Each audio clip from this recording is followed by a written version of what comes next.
de este jueves jurídico. Damos ahora pase con su venia, doctora María Ángela, al plus del jueves jurídico de hoy, 20 de octubre. Gracias al aporte de la doctora María Ángela, que va a compartir con nosotros un análisis del artículo 81 de la recientemente promulgada ley llamada de tenencia compartida. Doctora María Ángela, voy a proyectar el artículo y le cedo los micrófonos. Muchas gracias. Gracias. A ver, permítame un momentito. Sí. Eh, si a usted le parece, quisiera anunciar a los participantes que si al término de su explicación desean hacer algunas preguntas o si le parece a usted en el transcurso de su explicación, si van saliendo preguntas, se las traslado. Dígame usted cómo proceder.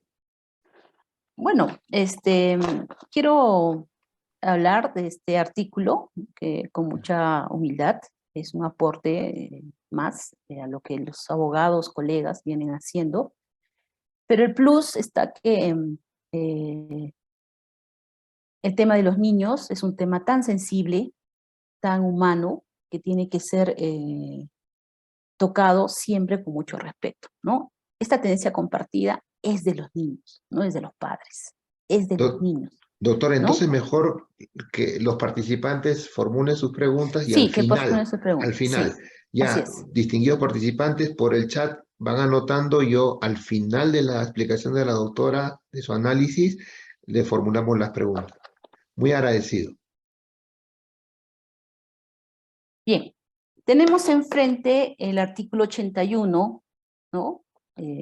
Derogado, que hablaba sobre la tenencia, y el nuevo artículo 81 que habla sobre la tenencia compartida, ¿no? En esta ley que ha sido aprobada por insistencia y que estamos a la espera de su publicación. ¿Qué es la tenencia compartida de los hijos menores de edad? ¿Qué es? Entendamos, queremos como Mufacit que comprendamos el término tenencia compartida. Se habla de tenencia compartida cuando los dos padres, de manera conjunta, garantizan la seguridad física, además del cuidado equitativo, personal y social de los hijos. Son dos palabras, tenencia compartida, pero para los hijos es su mundo. Eso quiero que por favor quede claro. Son tenencia compartida. Dos palabras, dice. No, para los niños es su mundo.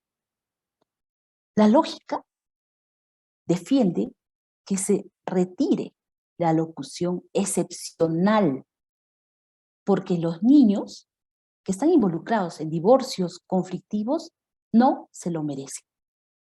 Entonces, es la lógica la que ha primado en esta modificatoria. Porque el divorcio es de los padres, de la pareja, como pareja. El conflicto es de ellos. Y los niños no tienen por qué verse involucrados. Entonces, el derecho de familia, en el ámbito de protección de los derechos del niño, tiene que proteger el interés superior de ellos en los procesos de tenencia, régimen de visitas, alimentos, tutela, curatela, etcétera, etcétera. Por fin, los políticos, nuestros legisladores, han entendido que detrás de este proyecto de ley de tenencia compartida, lo que había y lo que hay y lo que habrá son vidas. Y, sobre todo, han entendido que sobre ellos existe una gran responsabilidad social. Y eso no se debe obviar. Al aprobar la ley de la tenencia compartida, el Congreso defiende el principio de igualdad del hombre y de la mujer ante la ley, ¿no? Esto es la tenencia compartida. Y sobre todo, esta tenencia compartida es asumida por ambos padres, como señala, ¿no?, la segunda línea, esta, aquí, del artículo 81 ya modificado. Asimismo, como regla general, entendemos que debemos huir de los extremos. Por ello, debemos entender que la tenencia compartida debe ser un instrumento jurídico para que los progenitores, de mutuo acuerdo, o los jueces tengan las herramientas legales en igualdad para defender el interés superior del niño. Este artículo 81 modificado refuerza que no habrá discriminación de género, dejando de lado algunos estigmas sociales sobre el tema. Como hemos visto en las noticias, no siempre, ¿no?, es la mejor decisión de los hijos exclusivamente a la madre. Antes de aprobarse la ley, era visible notar que las decisiones judiciales venían vulnerando el principio fundamental de la igualdad. Se presumía que la cualidad de cuidar a los hijos era únicamente de las madres, cuando la realidad demuestra que en este siglo XXI los padres también pueden cambiar pañales y entregar los cuidados más amorosos a sus hijos. Ahora, con la ley aprobada, se tiene en cuenta el cuidado que puede brindar un padre dedicado a sus hijos. Esta defensa de la equidad fortalece el concepto del interés superior del niño.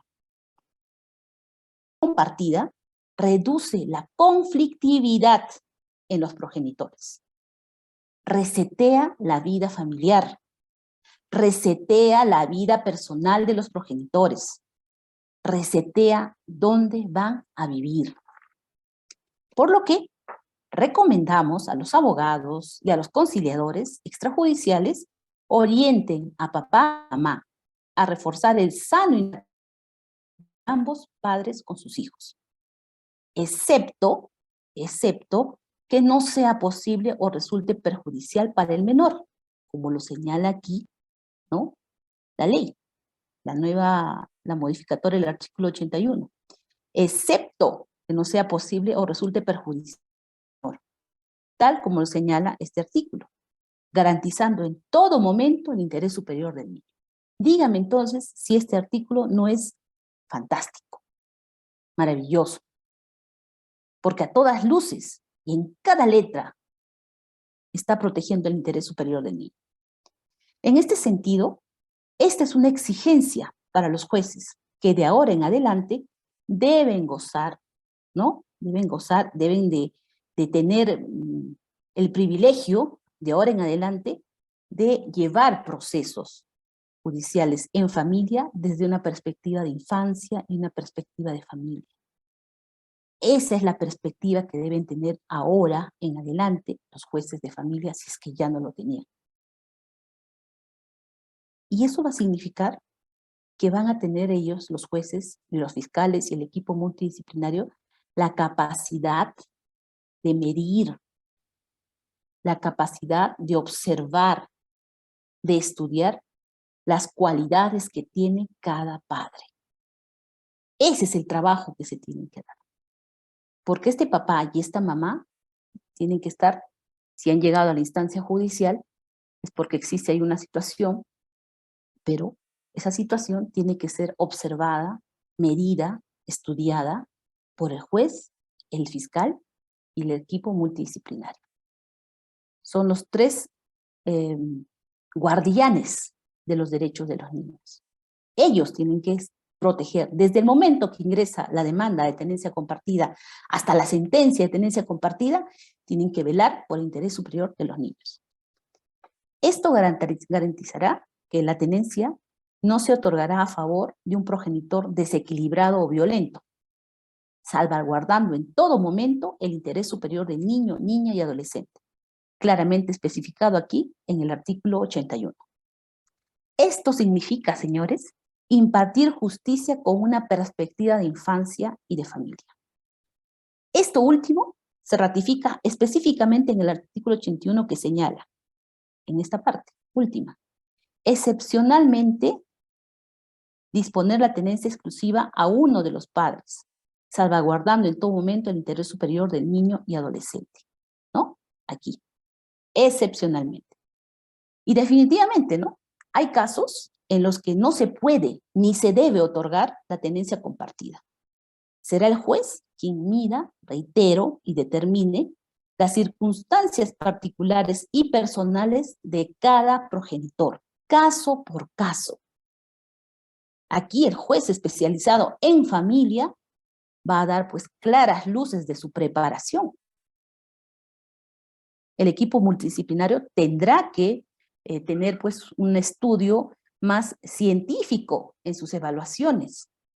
El fiscal también velará por la legalidad de esa sentencia o de ese proyecto de sentencia o de los informes que pueda observar cuando se le otorgue toda la carpeta, todo el expediente del proceso de tenencia compartida.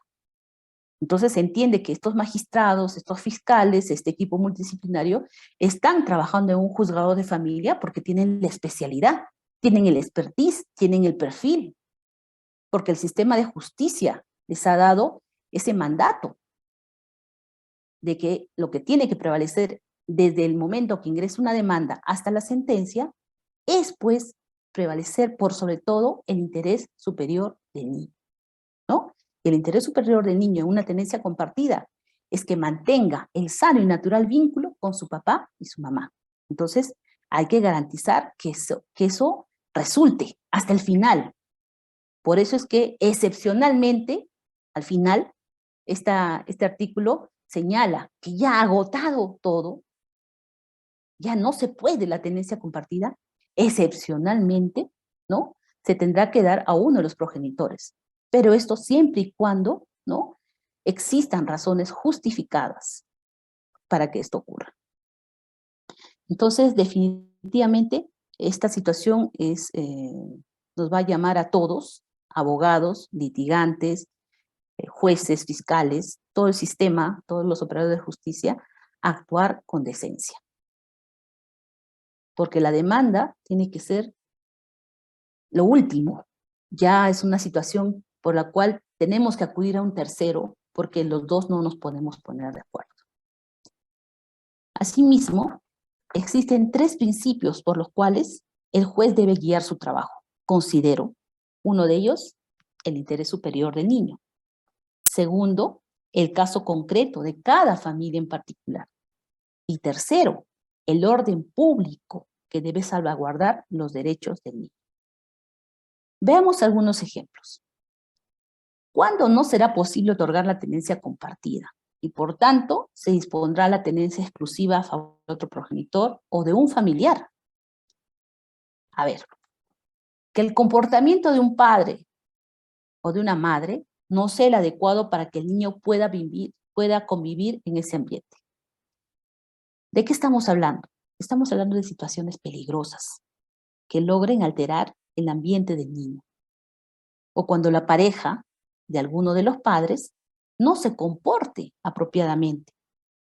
Entonces, en esa situación, ante esas evidencias claras, objetivas, con denuncias, con pruebas objetivas, definitivamente el juez pues va a tener que medir, observar, estudiar y amparar su decisión en lo que realice la trabajadora social en su visita y en lo que realice la psicóloga en su observación a las partes.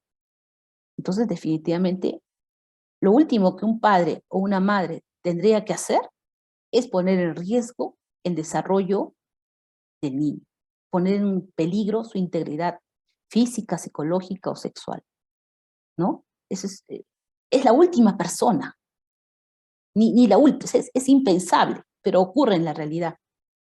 Ejemplos nos sobran. Todos los días estamos viendo en los noticieros mujeres y hombres que ponen en riesgo a sus hijos, los tiran en la calle, están llorando mientras ellas están correteándole al marido para saber qué cosa hay en su celular, con quién habla, con quién chatea. La niña está tirada, ¿no?, en la calle. Eso lo hemos visto hace poco, también lo hemos denunciado en las redes. Y de ese caso hay miles, ¿no? Entonces, esa situación definitivamente pone en riesgo al niño y pone en cuestión al progenitor o progenitora. Algo ocurre que tú no sabes valorar la vida de tu hijo, no sabes otorgarle pues la protección necesaria, entonces definitivamente yo no puedo darte una tenencia compartida, ¿no? No puedo darte, porque las pruebas hablan, las observaciones, las evaluaciones psicológicas, la visita social, definitivamente es desfavorable. No te puedo dar la tenencia compartida. Se la tendré que dar al padre o a la madre. Otro caso podría darse cuando él definitivamente está ausente en el cuidado de los hijos. Está ausente en el sentido de que no le interesa, no le importa. No es de su preocupación su hijo. Y lamentablemente existe ese tipo de padres y madres. En minoría, pero existe. Pero el hijo efectivamente no tiene que pagar las consecuencias, ¿no? De tal vez esas heridas del pasado de ese padre o de esa madre que no tuvo una familia que le enseñe a amar, a querer, a respetar. Tal vez fue criado en una situación en la que también su padre o su madre lo abandonó, o estando con él, fue un padre ausente o una madre ausente. Se autodesignó un proveedor que solo llevaba dinero para la comida, para la subsistencia, pero que no se comprometía, porque esa fue su decisión, no se comprometía en la crianza del hijo. Existen ese tipo de padres y madres. Entonces, ante una situación así, tampoco cabría la tenencia compartida, ¿no? Un padre que aparece a los 10 años, 15 años, que se fue por su propia decisión, que la madre lo buscó, le envió correos, le mandaba fotos del hijo, 1 año, 2 años, mira que está en el colegio, mira su primera comunión, te paso la foto, y nunca respondió. Tengo el caso de un papá en Costa Rica, que esperó que la madre se muera para recién aparecer. El niño ya tiene 15 años. Sabía que tenía un padre en Costa Rica. Y ese niño le escribía por intermedio de la madre a su papá. Y la señora se tenía que inventar las respuestas. Se creó un correo falso y se inventaba respuestas, ¿no? Para el niño. Pero el padre nunca respondió esas cartas, esos correos, nunca, porque no le interesó. Lo firmó cuando vino a Perú y de ahí se mandó a mudar a Costa Rica. Ahora la madre ha fallecido, ha dejado propiedades, ¿no? Y apareció. Apareció. Entonces hay situaciones que son cuestionables, ¿no? El comportamiento humano definitivamente en el derecho de familia se evidencia, las relaciones y los afectos, la propia relación familiar se evidencia cuando aparecen las consultas y te involucras en realidades, por eso es que es caso por caso, ¿no? Porque esto no es como dicen, ahora la tenencia es para todo, no, la tenencia compartida es una herramienta jurídica que tiene que ser bien utilizada por los padres. Porque quien va a salir beneficiado de esa tenencia compartida es el hijo. Entonces, como padres, tienen que colaborar para que ese beneficio cada vez sea mayor, no menor, sino mayor, hasta que éste adquiera la mayoría de edad. Entonces, esa es la situación de los padres ausentes, ¿no? Y a veces nos vapulean en las redes, ¿no? Nos dicen, sí, pero acá hay este que nunca apareció, y este que hay que pagar la pensión. Bueno, hay padres y madres nefastos, los hay, es innegable. Pero para esos padres y madres nefastos, que no quieren involucrarse en la vida de sus hijos, que solamente han cumplido con firmarlos y algunos ni siquiera los han firmado, pues está la ley. Está el proceso de filiación, está el proceso de alimentos, está el proceso del régimen de visitas, está el proceso de tenencia, qué sé yo. Entonces, eso es para ese tipo de padres, para ese tipo de personas. Pero aquí estamos hablando de aquellos padres y madres que tienen un conflicto personal, que por sobre todo prevalecen ese conflicto y que no ven más allá de ese conflicto. Y más allá de ese conflicto están sus hijos. Entonces hay que ayudarlos. Esta ley está hecha para ayudar a los progenitores. No está hecha para generar mayor conflicto. El tema del conflicto es un tema tan nuestro, tan humano, que va a ser muy difícil erradicar. Nadie va a poder erradicar el conflicto, menos en familia. Pero lo que sí podemos hacer es controlarlo. Eso sí podemos hacer. Podemos controlar el conflicto. Para eso están los mecanismos, ¿no? Está el Estado de Derecho, porque si no, si ahorita salgo a la ventana y veo a una persona pelirroja y las pelirrojas no me gustan, yo no voy a agarrar pues, una piedra y le voy a tirar, ¿no? ¿Por qué? Porque el sentido común y la conciencia de que vivo en un Estado de Derecho no me lo permite. Y porque sé que si eso hago, eso va a acarrear una sanción. La pelirroja se va a desmayar, se va a morir, y quien ha visto que yo tiré la piedra, inmediatamente llamará a la policía y me llevarán detenida. Y si muere, bueno, pues me quedaré en la cárcel. Entonces, esta situación nos tiene que llamar a la reflexión de que vivimos en un Estado de Derecho, tenemos que respetarlo. Y que los hijos, como sujetos de derecho, también merecen el respeto, en principio, de sus progenitores. Y lo único que está pidiendo aquí el niño, porque esta ley es de ellos, dentro de cada artículo, dentro de cada párrafo, dentro de cada letra, está la voz de sus hijos. Lo que les está pidiendo es: papá, mamá, yo quiero ser feliz. Papá, mamá, quiero vivir con ustedes. Papá, mamá, quiero que sean parte de mi vida, que acompañen mi proceso de crecimiento. Papá, mamá, si ya no se quieren, sepárense en paz, vayan a un centro de conciliación. Entonces, estas herramientas legales que hoy en día están establecidas aquí en el artículo 81 van a marcar una nueva pauta en el derecho de familia. Son 4 artículos, como lo decía conversando con una amiga en la mañana. Son 4 artículos, pero son los 4 bastiones del nuevo derecho de familia.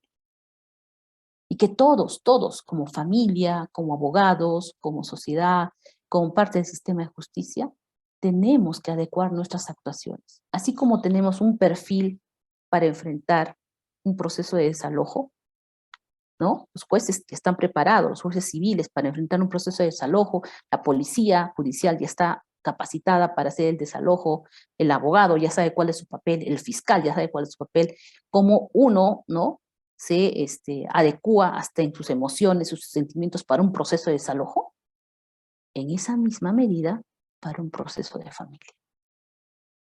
Con mayor tranquilidad, con mayor pausa. Pero la pausa que no signifique que sean procesos que duren pues 3, 4 años, ¿no? Porque un proceso que dura ese tiempo definitivamente no va a garantizar que ese conflicto se controle, sino al contrario, que se prolongue. Otra situación es que, bueno, pues el papá o la mamá está en la cárcel, ¿no? Es una situación también que se puede dar, ¿no? Entonces, el papá no va a poder ejercer la tenencia, o la mamá lo va a tener que ser uno de ellos. Que existan antecedentes de maltrato hacia su hijo. Aquí sí, la ley 30364, en el ámbito de protección frente a la violencia psicológica, física o sexual por parte de uno de los padres hacia los hijos, es clara en su sanción. Y de existir, ¿no?, objetivamente en la investigación preliminar, en la acusación fiscal y en la sentencia penal, la responsabilidad de que ese progenitor o progenitora le ha ocasionado un daño irreversible a ese niño, inclusive, no solamente en la tenencia, se le suspende la patria potestad. Es decir, que ya no tiene ninguna evidencia legal sobre ese niño o niña. ¿Bien? Y el tema de drogadicción también. Drogadicción, alcoholismo. Son situaciones que perturban la conciencia del progenitor, que definitivamente no van a garantizar el pleno desarrollo del niño. Si mete la droga, es lunes, 12 del mediodía, y no llevó al niño a la clase de colegio. Entonces, hay situaciones, ¿no?, muy especiales, muy puntuales, que, como dice la ley, caso por caso, el juez va a tener que observar. Un expediente es una familia. Es una realidad particular, personalísima. Aquí el juez no puede aplicar la regla de forma general, pero sí tiene que optar siempre por la tenencia compartida. Entonces, como una reflexión final, señalaría que la tenencia compartida no significa un 50% exacto de tiempo, porque eso solo ahonda la conflictividad, la lucha de poderes de los progenitores. Tampoco es un 90% la madre y un 10% el padre. El niño debe entender a la figura de sus dos progenitores igualitarias, no como una que domina a la otra. Aquí el sentido común de los padres. Aquí el ejercicio de tolerancia a los padres, porque no todo lo va a tener que resolver el juez. Va a llegar un momento en el que ustedes tienen que decidir, en el que ustedes tienen que primar, porque en el derecho existe el arte del sentido común. Y ustedes tienen que saber ejercerlo, sin revanchismos, sin competencias, sin rivalidades. El niño no es un trofeo. No es quién se lleva con más tiempo al hijo o cómo hacemos para dividirlo en 50-50. Se trata de calidad de tiempo. Se trata de darle lo mejor al niño, de acuerdo a mis posibilidades, humanas y materiales. Y el niño lo va a saber identificar y lo va a saber valorar. A los jueces quisiera pedirles mayor especialidad con perspectiva de infancia y de familia. Eso va a reducir grandemente, señores magistrados, la conflictividad de los padres, porque los enfocará en cumplir su deber frente a la crianza de sus hijos, dejando de lado sus intereses. El peor enemigo de la justicia son las dilaciones, o no, el dilatar, ¿no?, los procesos. Eso hace más daño que la propia relación o la mala relación de los padres. Imagínense, un divorcio que dure 3 años. 3 años, 2 personas enfocadas en el pleito. Inició como un proceso de familia y va a terminar como la Cuarta, Quinta Guerra Mundial. Son más enemigos que nunca. No ven con claridad ya ni siquiera sus pretensiones. Ya han nacido otras pretensiones, otros intereses. Ya hasta de los hijos se olvidaron. Aquí es una cosa personal. Es como si fuera el ring, ¿no?, de pelea, el juzgado. Y eso no se puede permitir. Eso está en nuestras manos de papá y de mamá. Está en nuestras manos de abogados. Está en las manos de los jueces, fiscales, del equipo multidisciplinario. Y también, y sobre todo, está en las manos de ustedes, señores congresistas. Porque ustedes son los que marcan la pauta con la ley. Entonces les exigimos, les pedimos como ciudadanos que tributamos, que pagamos nuestros impuestos, les exigimos mayor preparación, mayor seriedad, mayor compromiso con los derechos de los niños. Este artículo 81 se celebra, sí, pero este es un derecho que los niños ya lo tenían, ya se lo ganaron, pero ha sido necesario hacer toda una revolución social, política, para que se les reconozca. Pero esto ya lo tenían. Entonces, lo que queda de ahora en adelante es que toda la perspectiva de infancia y de familia se enfoque en un nuevo código de familia, porque es así, son tiempos nuevos, siglo XXI, en los cuales definitivamente necesitamos tener mayor claridad en el manejo de las relaciones personales, familiares, dentro del ámbito legal. Si aquí va a entrar el sistema de justicia a resolver estos problemas, no puede entrar con otro enfoque que no sea el de infancia y el de familia. Gracias, José Luis. Muchas gracias, doctora María Ángela. Muy honrados por su análisis muy certero, pertinente y oportuno. Previo a cederle la participación en consulta a un distinguido participante, miembro de la comunidad, Mufasit Seminarios, quisiera dejar en claro una pequeña regla. Nos encontramos en este espacio y entiendo que no han formulado las preguntas por el chat, pero sí me han hecho saber que tienen algún interés de preguntar directamente para explicar mejor la situación. Lo único que les pediría es que este es un espacio para absolver preguntas puntuales, quizás de reflexión, pero evitemos en todo caso entrar en diálogos exclusivos.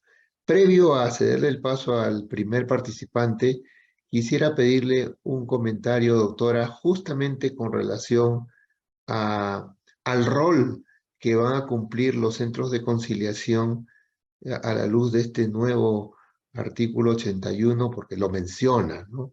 Estoy entendiendo que lo que está promoviendo este artículo 81 es que para poder solicitar la tenencia compartida es necesario que se converse previamente para poder acordar las condiciones mínimas de bienestar que debe compartir el niño en ambos espacios por los cuales va a transitar, ¿no? El niño va a transitar en el espacio que le ofrezca papá y también el espacio que le ofrezca mamá. Y en ambos espacios deben haber algunas condiciones que garanticen el bienestar, la recreación, la salud, la seguridad, la diversión y la educación del menor. Y eso pareciera ser que debe ser un acuerdo mutuo y entendería que el artículo 81 está justamente promoviendo el diálogo de los papás. Le, le, le suplico, por favor, si pudiera abundar un poquito en el comentario previo a cederle la palabra a uno de los participantes. Gracias. Claro que sí. La idea es esa, ¿no? Preguntarnos, intercambiar opiniones, pareceres, pero la interpretación es expresa, ¿no? La interpretación de la ley es tal cual conforme está establecido en este nuevo artículo 81. La interpretación extensiva que se hace a la audiencia nacional o internacional respecto al tema. Pero para empezar, la interpretación es literal, expresa.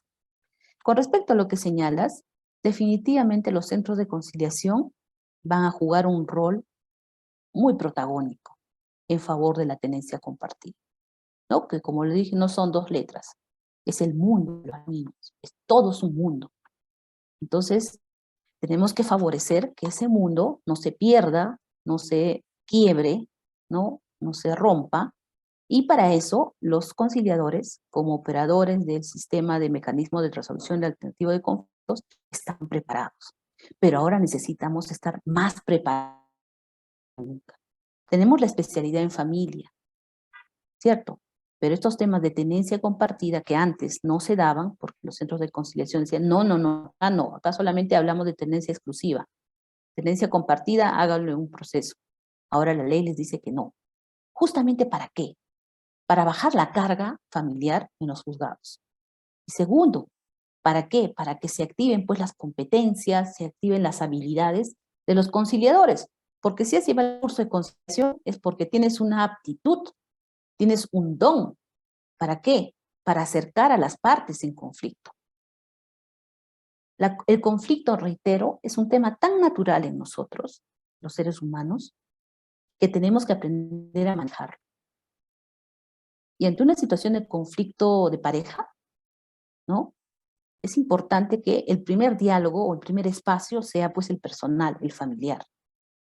Una vez, digamos, disipado, ¿no? las dudas, superado el conflicto de la separación, viene el siguiente paso, que es regular la situación legal de los hijos. Porque los hijos no se van a quedar en el aire, ¿no? Los hijos tienen que regularse en sus derechos. El derecho a tener una familia, y eso se va a establecer mediante la tenencia compartida, el acuerdo de la tenencia compartida, ¿no? El derecho a subsistir, a que sus necesidades básicas sean cubiertas, y eso se va a ver en el acuerdo de la pensión de alimentos, ¿no? Entonces, eso básicamente va a ser, pues, los dos derechos en los cuales el conciliador va a tener que estar capacitado, ¿no? Especializado aún más en resolver. La ley le está dando ya prerrogativas. Entonces, las actas de conciliación, tranquilamente, con el visto bueno del abogado verificador, van a tener que cumplir sus efectos jurídicos en lo que respecta a la tenencia compartida, ¿no? Porque, reitero, el tema del conflicto es un tema que tranquilamente en una sala de audiencias con un conciliador capacitado en el tema de familia y que maneje los temas de tenencia compartida, ayude a que estas partes, aunque sean 2 o 3 horas, lleguen a un buen acuerdo. Y sobre todo, siempre prevaleciendo el interés superior del niño. Por más de que ellos paguen el derecho, el trámite administrativo, es un trámite que va a conllevar a que el conciliador pueda defender los derechos de quien está ausente en ese momento. ¿Quién es? El niño. Sin romper su neutralidad, sin quebrar su posición como conciliador. Pero tiene que acercar a los padres en ese interés superior. Ni el interés de la madre, ni el interés del padre. Aquí prevalece el interés superior de ese niño que está ausente. Y su interés superior frente a la tenencia compartida es el derecho a tener una familia. Es el derecho a mantener el sano y natural vínculo con papá y mamá. Entonces, vamos desarrollando conceptos a partir del interés superior y que van a iluminar toda la redacción del acta de conciliación. Y que con la legalidad del artículo 81 va a tener efecto. Gracias, doctora, por su aclaración. Bien, como habíamos mencionado hace un momento, un participante, el señor Marco, nos había solicitado no redactar la consulta que tiene, sino para facilitar el entendimiento él mismo de manera verbal, formularla. Entonces, le concedemos la palabra y después seguimos con las siguientes preguntas que están ingresando por el chat. El señor Marco, por favor. ¿Aló? Adelante, por favor. Si José Luis, pudiera, no sé si pudiera activar su cámara tal vez muchas o... gracias. ¿Está bien? ¿Se me ve? Perfecto, muy agradecido y por su gentileza. Adelante. No, gracias José Luis por darme la palabra y muchas gracias doctora por su ponencia el día de hoy y la semana pasada también la escuché. Me quedé con las ganas de hacer esta pregunta, así que estoy aquí para volver a hacerla. Mi pregunta es la siguiente, hablo sobre mi caso personal, ¿no? Yo tengo una hija de casi 10 años, de las cuales hace 5 años que no la puedo ver, y tengo un régimen un acuerdo de conciliación que al final se convirtió en una ejecución de acta de conciliación y en paralelo armé una variación de régimen de visitas.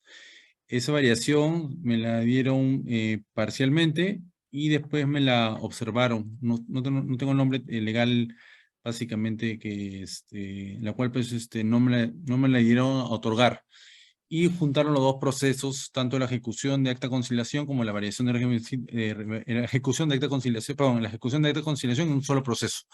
Y ahí, en esos momentos estoy. Pero ahora con esta nueva ley, mi pregunta es, ¿puedo presentar en paralelo la tenencia compartida con la finalidad de poder llegar con la posibilidad de poder ver a mi hija en un mediano o largo plazo con mejores condiciones que la ejecución de acta de conciliación, porque esa ejecución de acta de conciliación en realidad me otorgaría pues las obligaciones cuando mi hija recién tenía 1 año y medio? Entonces, quería saber si es que esta nueva norma en general, o estas nuevas normas o en estos nuevos artículos que se han modificado, tendrían alguna ventaja o no, y si la puedo hacer apenas se puedan publicar en el diario el Peruano. Esa es mi consulta. Muchas gracias. Bueno, a ver, los procesos se inician con una demanda y terminan con una sentencia. Esa es la lógica de los procesos. Si en el transcurso, ya voy a responderte específicamente a tu pregunta, pero en línea general, si en el transcurso del proceso no estoy conforme o se soluciona el problema, ¿no? Y ya no es necesario llegar a la sentencia, entonces tal vez en un centro de conciliación resuelve el problema y presento el acta, homologamos el acuerdo y se archiva el proceso. O simple y llanamente desisto del proceso, ¿no? Presento un escrito de desistimiento y el juez acepta mi voluntad y archiva el proceso, porque el proceso se lleva entre dos, no solo uno. Ahora, en el caso que iniciaste un proceso de ejecución de acta de conciliación, es importante que obtengas el resultado, más aún si la madre es la que ha perturbado el vínculo. Tú necesitas tener el resultado de esa ejecución. ¿Para qué? Para evidenciar en un futuro proceso de tenencia compartida por qué es que tú no has podido durante 5 años tener el vínculo con tu hija. No porque has sido un padre, como lo señalé en un ejemplo, ausente, o un padre que decidió abandonar a su hija, sino porque ha sido impedido por la propia madre a ejecutar, ¿no?, ese régimen que conllevaba a que te mantengas el vínculo con tu niño. Entonces, sugiero, en líneas generales, ¿no?, porque es un proceso que tendrá mucha historia, pero en líneas generales, que termines ese proceso para que tengas una evidencia contundente frente a un juez de familia al momento de solicitar la tenencia compartida. Reitero, con eso vas a dejar muy en claro a la magistrada que de tu parte no hubo abandono, de tu parte no hubo violencia de ningún tipo, en el tema tampoco de que también se considera violencia psicológica cuando un padre o una madre abandona a su hijo, ¿no?, y aparece de la noche a la mañana y quiere vincularse, ¿no? Quiere verlo, quiere visitarlo, porque se me dio la gana de aparecer nuevamente en la vida de mi hijo.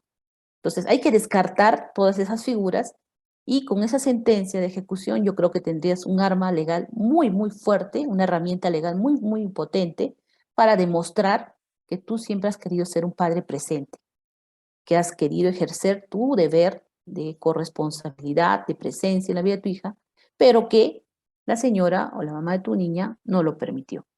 Ahora, frente al otro proceso del régimen de visitas, bueno, lo has iniciado también y me entiendo que se ha acumulado una figura legal que igual tiene una historia que no encuentro ahorita yo, no podría yo darte mayores luces, pero lo único que te puedo decir es que si tú quieres iniciar ahora un proceso, tendrías que desistir o esperar la sentencia del anterior, porque no puedes tener dos procesos en paralelo, tenencia compartida, ejecución de acta y régimen de visitas.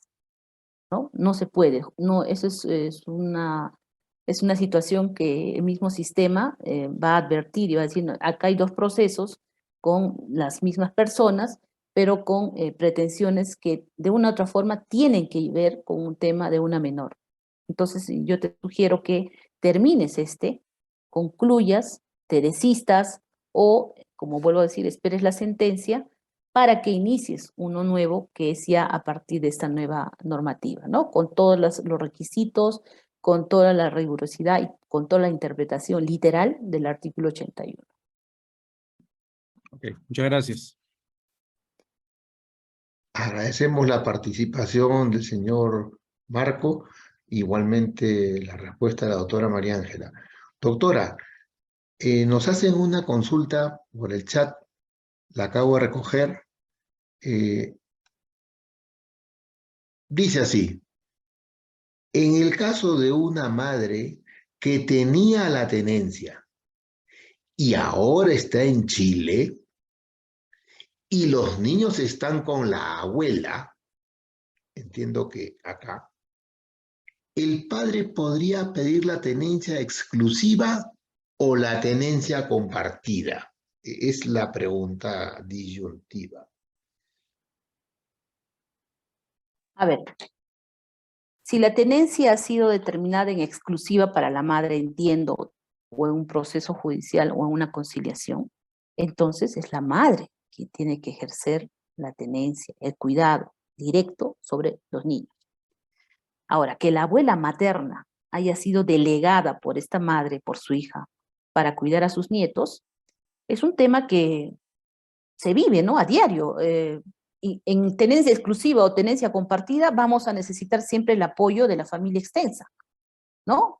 Mamá, me voy a trabajar y cuida a tus nietos, ¿no? O papá, me voy a trabajar, cuida a tus nietos, ¿no? O hermana, ayúdame, porque es así, ¿no? O sea, decir que lo vas a hacer solo es mentir. Siempre vas a necesitar ayudarte o delegar en alguien el cuidado de tus hijos. Pero esa delegación es pues momentánea, es temporal y obedece a circunstancias muy especiales, muy, muy especiales, ¿no? Entonces, si esta madre obtuvo la tenencia y se fue a Chile, no sé si a trabajar, a vivir, no sé, y esa tenencia no la va a poder desarrollar como establece la ley, como establece la sentencia o el acuerdo conciliatorio, entonces está en falta, claramente está en falta, porque le está delegando ya definitivamente el cuidado a una persona que sí es la abuela materna, que sí tiene vínculo con los nietos, pero que definitivamente no representa dentro de la patria potestad la figura alterna que podría ejercer la tenencia, que en este caso vendría a ser el papá. Entonces, a efectos de no entrar en conflicto, porque no sé cuál será la historia, cada caso es una historia, ¿no? ¿Cuál será la historia? Es importante que si ya evidenció que ahorita los hijos están con la abuela, entonces tiene que realizar una constatación policial en mérito a la sentencia o al acta de conciliación que tenga, de que realmente quien está ejerciendo la tenencia, el cuidado, la crianza de los niños, no temporalmente, sino por un tiempo ya muy prolongado, es la abuela materna. Segundo, evidenciar que la madre no está en Perú con su movimiento migratorio, ¿no? Y tal vez los nietos están bien cuidados, están bien amados, bien queridos, sí, ¿no? Entonces, evidenciar también eso, ¿no? Que están bien cuidados, que van al colegio, que van a sus consultas, qué sé yo, y que todo eso se dedica a la abuela materna. Pero que el acuerdo era que tú, la exclusiva, y yo visitas. Pero ahora tú te has ido a Chile, entonces correspondería que ahora la tenencia de los hijos las tenga yo, como papá, ¿no? Porque no podemos hablar de una tenencia compartida. Perú los niños, tú en Chile. Eso no está, o sea, no, lo único que hace es perturbar, ¿no? El desarrollo de los niños en el tema educativo, por ejemplo, no se van a ir una temporada a Chile y una temporada en Perú, ¿no? Hablando de eso, ¿no? Entonces, quiero que, a efectos de no entrar en conflicto, no ahondar más el conflicto, reúna los elementos probatorios. Movimiento migratorio de la madre, y se determine cuánto tiempo, 1 año, 2 años, está lejos de sus hijos. Es evidencia mediante una constatación policial que los niños están con la abuela materna. Evidenciar la edad de la abuela materna. Si pasa los 70 años, estamos hablando de una persona adulta mayor, ¿no? Que ya está pues en una etapa en la que no puede dedicarse a una crianza de niños menores de edad, más aún si son muy pequeños, 3, 4 años, ¿no? No puede por la misma condición física. Puede tener toda la voluntad y el amor a sus nietos, pero físicamente no le va a dar para el cuidado. El descuido, puede olvidarse de apagar la cocina. O sea, ya estamos hablando de una persona que necesita, al contrario, ser cuidada, ¿no? No cuidar. Entonces, si evidencias que no hay cuidado, que hay descuido, que tal vez no van a clases o se enferman continuamente, entonces vas a tener que ya iniciar el proceso de tenencia exclusiva, ¿no? En este caso, ¿no? Porque la exclusividad es una regla ya no general, es una excepción que se tiene que dar dadas las circunstancias. Y si las circunstancias así lo ameritan, tendrás que iniciar el proceso de variar la tenencia, ¿no? Si es que tienes el documento, claro está, la sentencia o el acta de conciliación. Muy agradecido, doctora. Ahora que usted menciona, ese es el artículo que en próxima entrega estará bajo su análisis, el de variación de la tenencia. Bien, a continuación, agradecido por la participación gentil de los distinguidos invitados a la reunión de hoy, hay una pregunta que paso a leer. Doctora, buenas noches. Gracias por su ponencia. Mi consulta es, si hasta la fecha de la publicación de la ley, el proceso de régimen de visitas no ha culminado aún, la jueza ya no daría un régimen de visitas, sino la tenencia compartida. Esa es la pregunta, pero hay una aclaración adicional. Ninguno de los padres hasta el momento tiene la tenencia de derecho. O sea, parece que no hay tenencia establecida, pero la pregunta es, si me permite, la repito, si hasta la fecha de publicación de la ley el proceso de régimen de visitas no ha culminado aún. La jueza ya no daría un régimen de visitas, sino la tenencia compartida. Mire, reitero, la ley es expresa y literal. En las pretensiones de las demandas, nosotros solicitamos algo, un petitum, el pedido, el petitorio. En tu pedido está solicito régimen de visitas. Y es en esa orientación que el juez va a dirigir el proceso hasta la sentencia. Régimen de visitas, literal. En el camino no se puede variar. Menos aún si ya pasaron audiencia, si están para dictar sentencia. No puede variar el juez, así la ley salga mañana publicada. ¿Correcto? Cada proceso inicia con una pretensión y con esa pretensión se sentencia. Ahora, si no has sentenciado, puedes desistir. Desistes, archivan, esperas que se publique en la ley, inicias el proceso de tenencia compartida. Eso sí puedes hacer.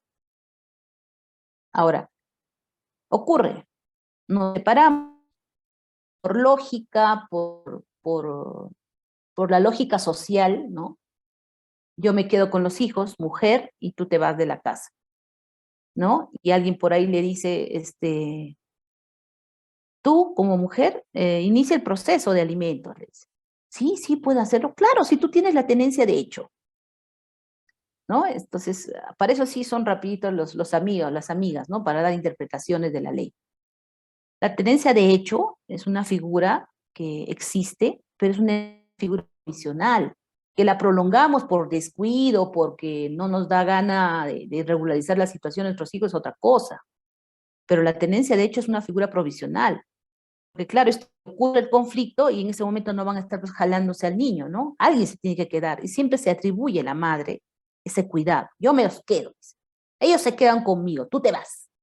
Entonces, ese yo me quedo, ¿no? Es esa alocución social, significa la tenencia de hecho, ¿no? Que lo que nos viene persiguiendo, ¿no? Esa idea de que la madre es la única criadora y cuidadora de los hijos, ¿no? Yo los tengo, se quedan conmigo. Entonces ya te crees que por eso ya le ganaste, ¿no? El tema de compartir la crianza al papá. Entonces esa tenencia de hecho es provisional, mientras el otro se retira de la casa, mientras se va donde sus padres, ¿no? Ya se clarifican sus pensamientos y busca un abogado y se van a un centro de conciliación y le invita para formalizar esa tenencia. Porque los niños no se pueden quedar con una tenencia de hecho, porque el niño es representado legalmente por papá y mamá en el colegio, en el sistema de salud, básicamente, ¿no? Esos son los dos grandes espacios donde ambos padres tienen la injerencia y la decisión. Por el hecho que la mamá se quedó con los hijos, el papá no ha perdido esa injerencia. Esa es la patria potestad, esa es una figura grande, inmensa, que por el solo hecho de firmar a un hijo, de reconocerlo, ya se me atribuye a mí la patria potestad. Y tendrían que ocurrir situaciones como la que hemos señalado, muy, muy drásticas, para suspender o perder la patria potestad. Pero el hecho de un conflicto de familia, una pelea de pareja, no hace que yo pierda la patria potestad, o que yo me haya ido de la casa, no hace que yo pierda la patria potestad, ni que la madre sea la única que decide en qué colegio lo matricula, no, si le hace o no transfusión sanguínea, si lo lleva a una iglesia a practicar tal religión, no le da ese derecho. Entonces, tengamos claro, ¿no? Como lo hemos repetido siempre, que los padres tienen esa patria potestad, los dos. Pero cuando se separan, uno de ellos se atribuye esa tenencia de hecho. Pero ahora con esta ley, la regla general es la tenencia compartida. En ese momento, en la noche que se va el hombre o la mujer, no aclararán las cosas, pero pasado 2 días máximo, tienen que clarificar la situación legal de los hijos, por el bienestar de ellos. Porque mientras más pasa el tiempo, más se ahonda el conflicto y los hijos salen perdiendo.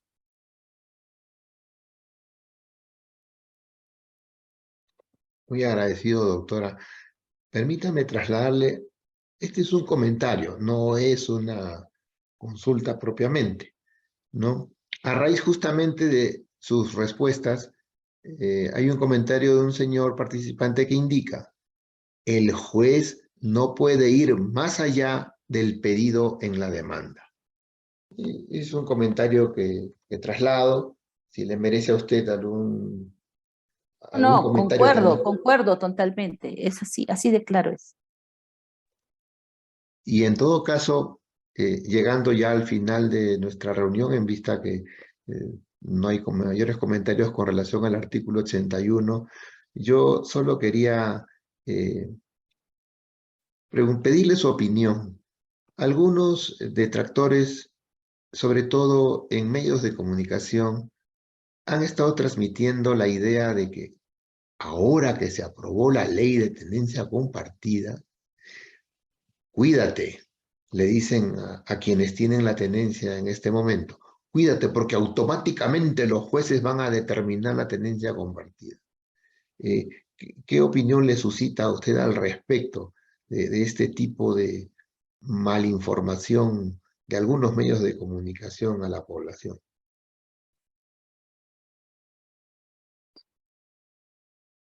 Definitivamente, el mundo, el Perú tampoco está ajeno a estos procesos sociales, ¿no? Un país del siglo XXI, como es el Perú, está también llamado a madurar, está llamado a buscar conflictos. Al contrario, a buscar soluciones. Y las soluciones frente a los conflictos nacen en principio. Los primeros consejos conciliadores deben ser papá y mamá en el bienestar de sus hijos. Si ellos ya se desbordan por el conflicto, recién tiene injerencia el sistema, ¿no?, de justicia para ayudar a resolver ese conflicto y en algunos casos a sancionarlos por su conducta. En ese sentido, la Defensoría del Pueblo propiamente y el Ministerio de la Mujer,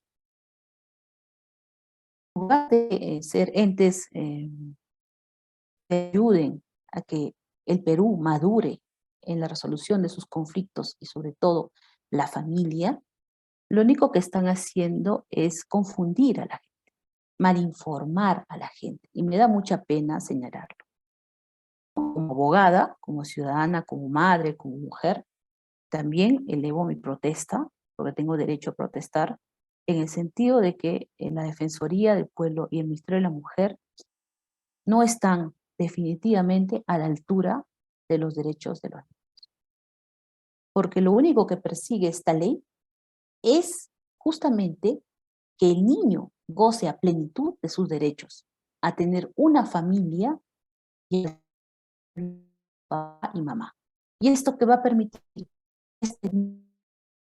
plenamente sus facultades psicológicas, emocionales y mentales. A que este niño crezca, no roto, ni quebrado, sino fortalecido, porque vio en sus padres madurez y sobre todo que él siempre veló por sus intereses. La historia los juzgará, la ministra de la mujer que hemos tenido, al defensor del pueblo también. Será la historia y estos niños que van a ser los futuros adultos, los futuros ciudadanos, los futuros gobernadores de nuestro país, también leerán en las páginas de la historia y en las redes sociales cómo sus principales autoridades fueron los príncipes de sus derechos. Preocupemos por cómo ellos se dirigen. Preocupémonos como nosotros defendemos el bastión y la institución de la familia. En eso preocupémonos. Muy agradecido, doctora, por sus brillantes consejos y precisiones respecto al análisis del artículo 81. Llegando ya al final de nuestra reunión, nos honraría mucho para despedir este evento si pudiéramos activar nuestras cámaras y alzar la mano en señal de saludo y para reconocernos como familia en esta comunidad Mufacit Seminarios, agradeciendo su participación, la participación de cada uno de ustedes y con mucha alegría compartir ¿no? Encantado, Rubén, el señor Alan, Julio, Tere, Lexmar, Hugo, Maribel, Emilia, ¿no? Nos honraría mucho cerrar con broche de oro esta bonita reunión y, bueno, nos vamos despidiendo y, por cierto, siempre agradecidos con ustedes y gracias a ustedes por que son el sustento de esta iniciativa que no tiene otra finalidad más que difundir nuestros derechos y procurarnos herramientas para defendernos y hacer valer los derechos de nuestros hijos sobre todo, ¿no? Ha sido un gusto. Hasta el próximo jueves jurídico. Y en el camino, por si acaso, probablemente un cafecito bien legal. Pero de todas maneras, jueves jurídicos. Muchas gracias por su presencia. Gracias, doctora. Un gusto. Buenas noches. Gracias a todos Gracias, por doctora. estar ahí. Buenas noches. Gracias. Muy amable. Buenas noches. Gracias, Buenas gracias. noches, señores. Espero no Gracias, haberlos buenas noches. aburrido. Gracias. Oh, qué Muy ocurre. amable. Gracias. Hasta luego. Igualmente, gracias a Maribel que nos manda un saludo por interno. Sí, gracias a todos por su presencia.